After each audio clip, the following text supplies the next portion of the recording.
What is the meaning of life? No one really knows the answer to this age-old question. Philosophers, scientists, hell, even probably your teachers have tried figuring it out for themselves. Every single person on this planet, with some glimpse or sense of curiosity, has wondered to themselves, why am I here? And one of the biggest things that I believe in every day, well, not every day, but it's the way I live, is I believe in existentialism. For those of you who do not know, existentialism is pretty much where life has no inherent meaning. You are not here for a reason. You have no reason for existing. You are just plopped down on this earth and you need to figure out what the hell you're gonna do. So there are two ways that you can look through that. You can either accept that life has no meaning and worry about it, or you can make your own meaning or your own purpose. That is a really big ask. Some people don't find their meaning or their purpose 70 years in. I was lucky to find mine only a couple months ago. I believe that my meaning and my purpose is to help other people. I have always enjoyed helping people, even though I'm not in the best situation or when I'm not feeling the best. I still try my best to ensure that I can always make other people happy and other people content with their lives. One of the biggest examples of that was I did my co-op placement. I did my high school co-op placement at an elementary school. And I would plan lessons for the kids. I would hang out with them, watch stuff with them, grade, and just be their friend. And that was honestly the biggest thing that could have ever happened to those kids. I remember the teacher said for April Fool's Day, because I was only there for a semester. My school is divided into semesters, so this was first semester. So that would run from September until January. The teacher for April Fool's Day said, guys, he's coming back. He's coming back. And all the kids got really excited and they were jumping up and down. They were probably peeing themselves. And when I didn't come, because it was an April Fool's prank that the teacher played on them, they all cried, which was really sad to hear. And one of my favorite students, he cried so hard that he ended up telling his mom. And his mom is my French teacher, and she helped me get the job there. She gave me the reference. No, she didn't give me a reference, really. She was just like, you should work here. And I said, okay, sure. And I said, why? Why, madame? Why should I work here? And she said, you will teach my son. And that's all I really needed to teach French to these little children. And it was a lot of fun. It was a lot of fun. And that's when I really realized my purpose. I had already been teaching a class for an extracurricular for a couple of years at this point. And I always found my joy and my passion in helping people, making people happy, and changing people's lives. When I did actually go back to that school for real, not just as an April Fool's prank, the same kid that I was talking about, whose mom is my French teacher, literally was in a state of panic. He didn't know what to do. He didn't know what to think.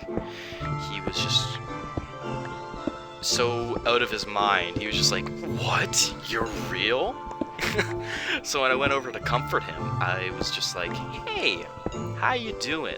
And he couldn't even respond to me. He couldn't even look me in the eyes. His tears were like completely blurring his vision, and I was just like, okay, dude, go have fun at recess.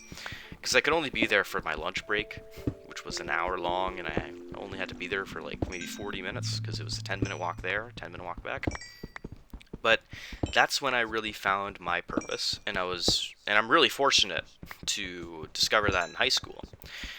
For some people, it's really difficult or really rare to find their purpose.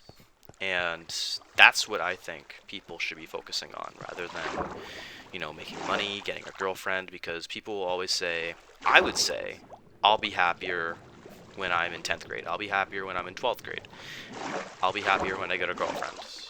And when you keep delaying your happiness instead of trying to find it now, that's when you really need to find your happiness or your purpose. Because setting goals for yourself is honestly the best way to feel some sort of achievement, which will lead to happiness.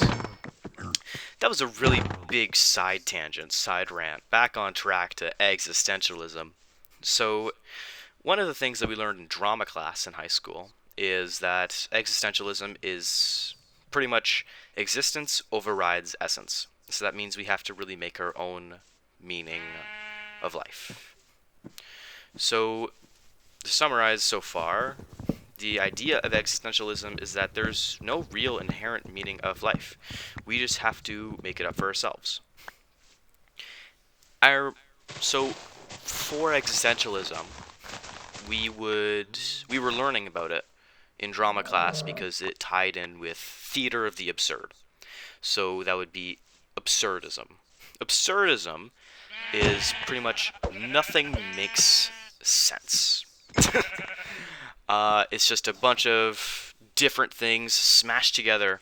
It's like if you put pineapple and a kilogram of feathers on a pizza, for those who know.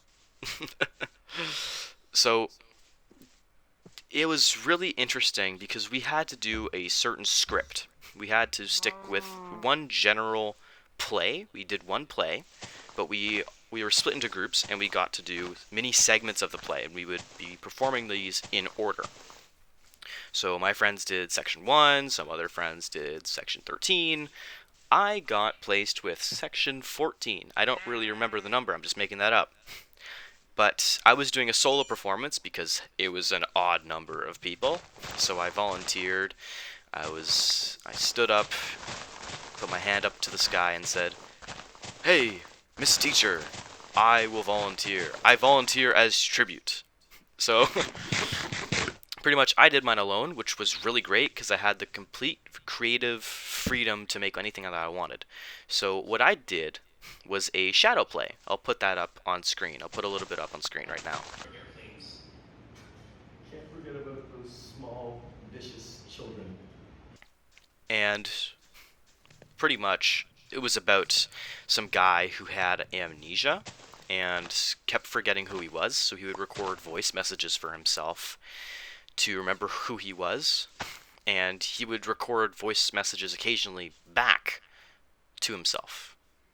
And it was really fun. He crashes out at the end. He gets really mad. He dies!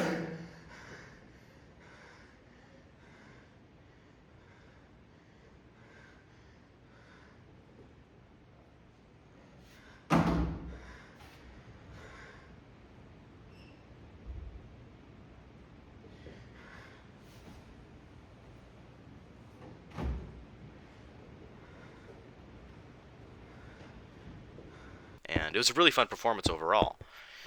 And it was just really interesting to learn about absurdism and how nothing makes sense. Nothing in our world makes sense, nothing ever will, nothing ever has. Science is the only answer to things, and it's the only reason that we have. I'm not saying that religion is wrong, but this is just what existentialism and absurdism mean. Existentialism also means, this segues right next to my next point, but existentialism means that there is no God.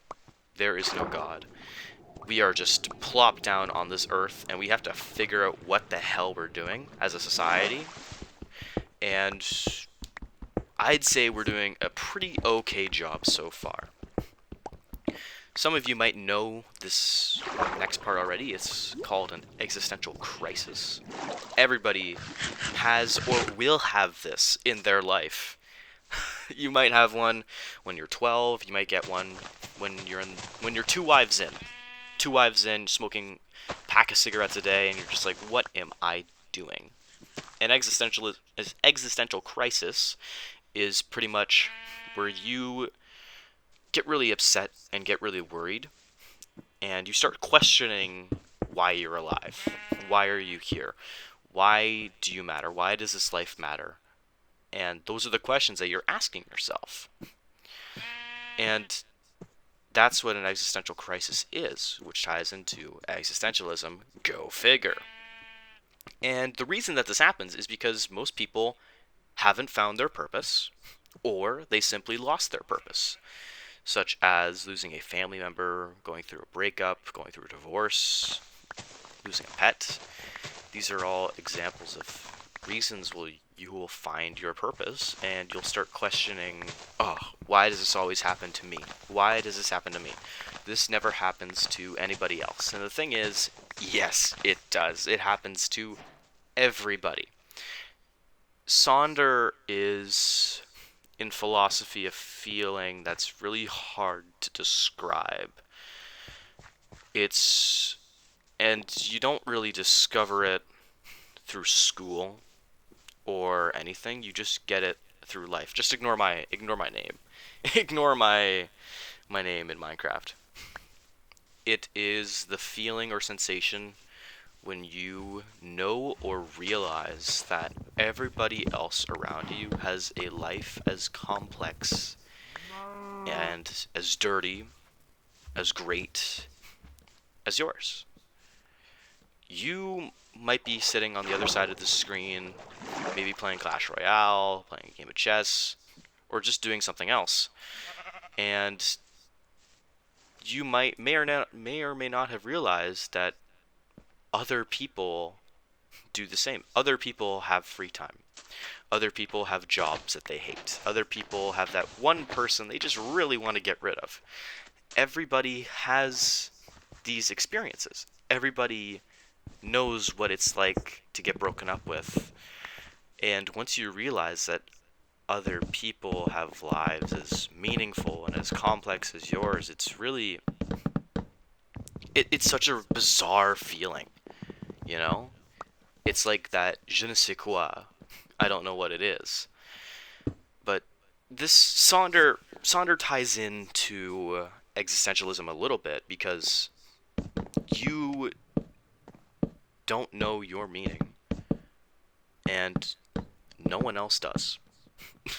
If I'm being completely frank, at the end of the day, no one else is going to really know their meaning of life. Most people will continue to live in hometowns, jobs they hate, do jobs they hate, go to school, and not really question why they're here. And that's something I really dislike about today's society, is that we have genuinely lost our sense of curiosity. No one asks, why does this happen anymore? Or at least from what I've seen, people just aren't as curious as they were. People don't try to make their own meaning of life. People do, but lots of people don't. And that's a reason for why they're upset, why they're sad. It could be a reason for why they're depressed. No one knows, other than yourself. So, the existentialism really asks three main questions, sorry. It's, why are we here? What are we doing? And what are we going to do? Ask that question to yourself, or generally, broadly as a society. But what are your short-term goals and what are your long-term goals? Because studies have shown that setting goals for yourself is genuinely the best way to provide long-term happiness. You can't set a goal for yourself 20 years in the future, 30 years in the future, because that's not easily attainable. It's something called SMART goals. I'll put it on the screen right now. Feel free to pause. But SMART goals allow you to feel that sense of success or sense of achievement that you would, and it'll make you happy. And this sort of ties into the human condition. The human condition is all of human experiences, feelings, and events that make up a person, which is completely different for Sonder. Everyone has gone to school. Everyone has been picked on. Everyone's been bullied. Everyone's been a bully. Everyone has that exact same. Everyone has experienced deja vu. And existentialism sort of means that you aren't special. I'm not special. No one is special. We are just humans. You're not the main character. No one is. And people who are experiencing existential crises are wondering, why am I alive? Why am I here? And people wonder, what is my reason for existence? And the thing is, there is no reason for existence. Or at least what I believe. So we have to make our own reasons for existence. Another example of absurdism, or existentialism, is Sisyphus. He was forever condemned to push a rock up a hill. And then we all know what happens next. The rock falls on him and goes all the way back to the bottom, and he has to do it again. Over and over and over for the rest of his life. He will wonder, what am I doing? What is the meaning of my life? Once he finds his meaning, and once he finds his purpose and makes goals to fulfill it, is when he will achieve happiness. It's just difficult to start, and it's difficult to find ways to be happy. It's not easy. For some people it's meditation, for some people it's gaming, for some people it's therapy. All of those things work for the right people. And once you find your way of relieving stress from this genuinely anxious world of ours, you will be one step closer to happiness than the next guy. What existentialism really means is that we all live our own lives. Everyone has their own life. Everyone goes home to a family. Some people don't have families. Everybody goes home. Not everyone has a home. Everyone lives their own lives in their own ways. Whether you're stuck in traffic and you're angry at the person in front of you for not going the moment the light turns green, maybe their grandma just died. And their grandma was the person who raised them because their parents got divorced, messy divorce, and she had to figure it out all by herself. It's easy to get mad at someone, and it's really hard to understand how other people feel, but having that empathy for other people will allow us to be better people and better as individuals. So to wrap things up, I'm going to tell you, yes you specifically, why I believe in existentialism. I believe in existentialism because I personally don't believe in God. I am not religious in any way, shape, or form. And I believe that we truly have no reason to exist here. There is no reason for us to live here. And it's our job as humans to understand that and go on from there. And make our own meanings, make our own lives. We have total control, total freedom. Besides societal and political boundaries, we have control and total freedom of our own lives. And that's something I truly believe is beautiful. The fact that you are here, the fact that you are alive, is a beautiful thing. It's a beautiful thing. Because the rarest thing to ever happen to you is being born. You are a person. Everybody else is. Think about Sonder. Everybody else has a life as complicated and as difficult as your own. So it's important to treat people with empathy and just be understanding, because not everybody is as fortunate as you. And existentialism really proves that life isn't fair. I believe that life isn't fair. And you know what? That's fine. That's okay. As long as you are able to come to terms with that and you are able to accept that and move past it and find your own purpose in life, will you truly be happy, and you will know the meaning of life. The meaning of life, to answer the question, is that there is no meaning. It's as simple as that. There is no meaning of life. And that's what makes it beautiful. There's no reason to be here, but we find ways to persist every day. We find ways to be strong, and we find ways to be human, which in of itself is beautiful. Thank you very much for watching. My mic cut out originally when I was doing my first take on this, so I had to regain my thoughts and do a second take, which is kind of annoying. But thank you very much for watching. I would really appreciate it if you like and subscribe.